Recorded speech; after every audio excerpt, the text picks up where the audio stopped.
la prueba de ADN que destruyó lo que creía saber sobre mi familia. Hay momentos en la vida en que una sola pantalla, en un solo instante, te parte en dos. No de forma metafórica. De forma literal. Como si todo lo que creías saber sobre ti mismo, sobre tu historia, sobre las personas que más quieres, se partiera exactamente por la mitad y lo que quedara de cada lado no encajara con nada de lo que había antes. A mí me pasó un martes por la tarde, sentada en el sofá de mi habitación, con mi hermana gemela al lado, riendo. Habíamos comprado un kit de ADN de esos que se hicieron virales en 2026. De los que comparan dos personas y te dicen qué porcentaje de ADN compartís. Lo habíamos visto en 1000 videos, siempre con el mismo resultado gracioso. Hermanos que resultan ser más o menos parecidos de lo que pensaban, parejas que descubren que comparten un ancestro lejano, primos que resultan ser más cercanos genéticamente de lo esperado. Nosotras íbamos a hacer lo mismo. Grabar la reacción, subirlo, reírnos. Éramos gemelas idénticas. Habíamos nacido juntas, crecido juntas, compartido habitación durante 17 años, compartido cara, compartido cumpleaños, compartido absolutamente todo. El resultado iba a ser del 100%. O cerca. Era una obviedad. Excepto que no lo fue. El número que apareció en la pantalla fue 0. 0% de coincidencia genética. Y en ese momento mi vida entera se convirtió en una pregunta. Lo primero que hicimos fue reírnos. Eso es lo que hace el cerebro cuando recibe información que no puede procesar, la rechaza disfrazada de humor. Lo miramos, nos miramos, y las dos dijimos más o menos al mismo tiempo que el kit estaba roto. Que era una basura de producto. Que por eso los de verdad costaban dinero. Abrí el móvil y busqué reseñas del kit. Había miles. Todas positivas. Precisión del 99,9%. Resultados en 48 horas. Compatible con laboratorio clínico. Volví a mirar la pantalla. 0%. Mi hermana, que siempre ha sido más práctica que yo, dijo que probablemente habíamos mezclado las muestras. Que quizás las habíamos etiquetado al revés. Que lo repetiríamos y ya está. Así que lo repetimos. Esperamos otros 2 días. Y el resultado fue el mismo. 0. Entonces algo cambió en el ambiente de la habitación. No de forma dramática. No hubo gritos ni lágrimas en ese momento. Fue más bien como cuando el volumen de una habitación baja de repente sin que nadie haya tocado nada. Un silencio que no estaba antes. Mi hermana dijo que pediríamos cita en un laboratorio clínico de verdad. Uno de los buenos, con análisis certificado. Para descartar el error del kit de una vez. Y yo asentí. Pero por dentro ya sabía que no había ningún error. No sé cómo lo sabía. Solo lo sabía. El laboratorio tardó 11 días en darnos los resultados. 11 días en los que ninguna de las dos hablamos del tema. No por acuerdo. Simplemente porque no había palabras para lo que estábamos esperando confirmar. Seguimos con nuestra vida normal.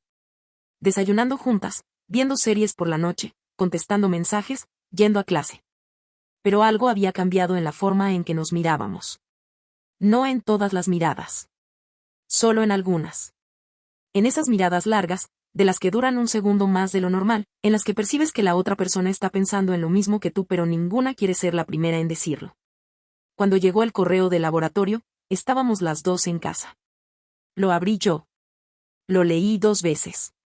Y luego se lo pasé a ella sin decir nada.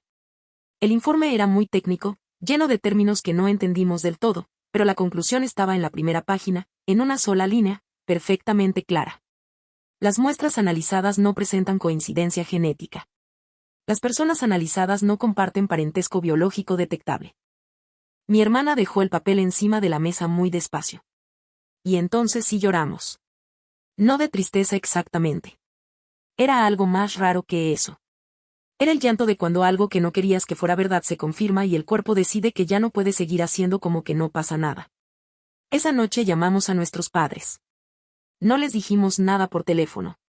Solo les pedimos que vinieran. Y algo en nuestra voz debió de decirles que era serio porque llegaron en menos de 1 hora sin hacer preguntas. Nos sentamos los 4 en el salón. Y puse el informe de laboratorio encima de la mesa. Mi madre lo miró. Luego nos miró a nosotras. Luego volvió a mirar el papel. Mi padre lo leyó más despacio. con esa forma suya de leer las cosas difíciles, línea por línea, como si leyendo más despacio el contenido pudiera cambiar. No cambió. Hubo un silencio que duró demasiado. Y entonces mi madre dijo algo que no esperaba. Lo sabíamos. Mi hermana y yo nos miramos. ¿Qué sabíais? Pregunté. Que había habido un problema en el hospital. Nos lo dijeron cuando teníais 3 meses. Otro silencio. ¿Y no nos lo dijisteis? Dijo mi hermana. Su voz era muy tranquila. Demasiado tranquila. Mi padre habló entonces. Dijo que cuando nos lo comunicaron ya llevábamos 3 meses siendo sus hijas. Que la otra familia estaba en la misma situación. Que hubo conversaciones, que hubo decisiones, que al final todas las partes acordaron que separar a las niñas causaría más daño que mantener las familias como estaban. Erais ya nuestras hijas, dijo mi madre. En todo lo que importa. Y eso era verdad. Pero también era verdad que en algún lugar del país había 2 personas que eran biológicamente lo que nosotras creíamos ser la una para la otra. Y eso ya no podíamos ignorarlo. Los días siguientes fueron una mezcla extraña de investigación y parálisis. Pedimos los registros hospitalarios del día en que nacimos. Tardaron semanas en llegar y cuando llegaron eran en parte ilegibles, papeles viejos con tinta corrida en algunos bordes, formularios de una época en que todo se hacía a mano. Pero había algo ahí. Una anotación al margen en la sala de partos. Una referencia cruzada entre 2 registros que no terminaba de cuadrar. El nombre de una enfermera que aparecía en ambos. Buscamos a esa enfermera. Llevaba años jubilada. No encontramos forma de contactarla. Mientras tanto, empezamos a mirar las fotos de nuestra infancia con otros ojos. Eso fue de las cosas más raras que he vivido. Coger álbumes que conoces de memoria, fotos que has visto cientos de veces, y de repente verlas desde un ángulo completamente diferente. Buscar en ellas algo que antes no necesitabas buscar porque todo parecía encajar. Y encontramos cosas. Pequeñas. Sutiles. Cosas que por separado no significan nada pero que juntas empiezan a construir algo. Mi hermana siempre tuvo el grupo sanguíneo diferente al del resto de la familia. Siempre lo atribuimos a que era posible con la combinación de los padres. Ahora cobraba otro sentido. Yo tenía una intolerancia alimentaria que ningún otro miembro de la familia tenía. Nunca nadie le dio importancia. Y había una foto, de cuando teníamos quizás 4 años, en la que las 2 mirábamos a cámara con exactamente la misma expresión, la misma inclinación de cabeza, la misma forma de fruncir ligeramente el ceño. Idénticas. Y eso era lo más desconcertante de todo. Porque si no éramos gemelas, si no compartíamos ni un solo gen, ¿cómo era posible que fuéramos tan parecidas físicamente? Pedimos cita con un genetista. Necesitábamos que alguien nos explicara cómo era posible lo que los resultados decían que era posible. Porque la lógica más básica nos decía que 2 personas que parecen idénticas tienen que compartir algo.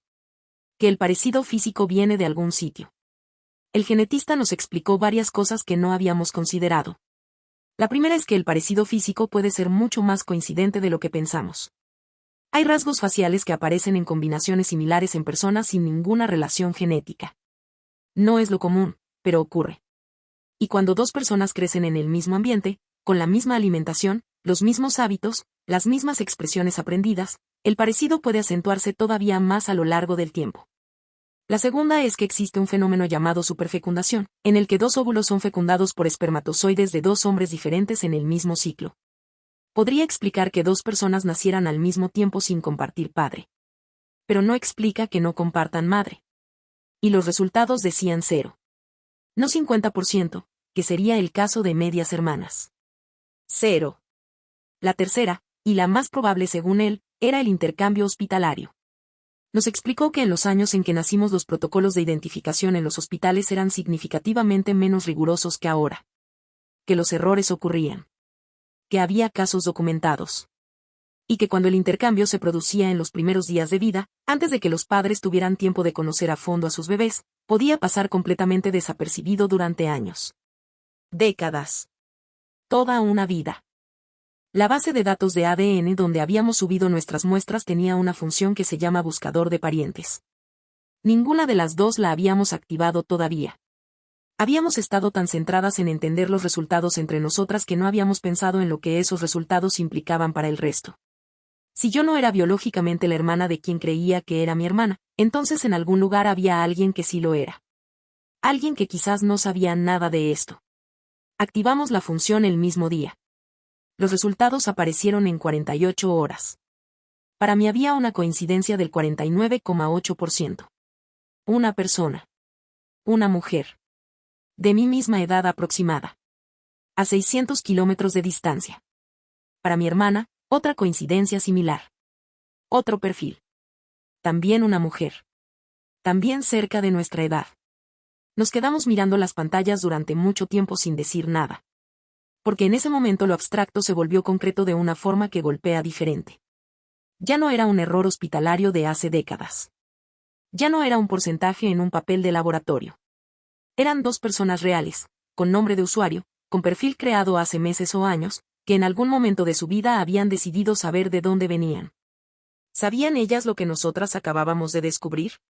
¿O vivían todavía creyendo que su historia era la que sus familias les habían contado? Escribir ese primer mensaje fue una de las cosas más difíciles que he hecho en mi vida. No por las palabras en sí, sino por lo que significaban. Porque con ese mensaje estaba potencialmente cambiando la vida de alguien que quizás estaba perfectamente tranquilo sin saber nada de esto. El mensaje que mandé fue corto.